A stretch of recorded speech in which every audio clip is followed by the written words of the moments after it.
జరగని వింతేమి కాదే ఇది పరిమళం వెంట పయనించే పరుగు తడబాటు పడుతోంది పరిణయం దాకా నడిపించే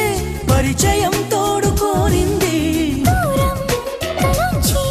ముహూర్తం ఇంకెప్పుడు వస్తుంది గుండెల్లో ఏముందో కళ్ళల్లో తెలుస్తుంది పెదవుల్లో ఈ మౌనం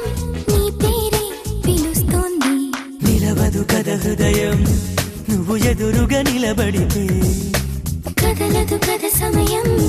నీ అలికిడి వినకుంటే కలవరమో తొలివరమో తెలియని తరుణమిది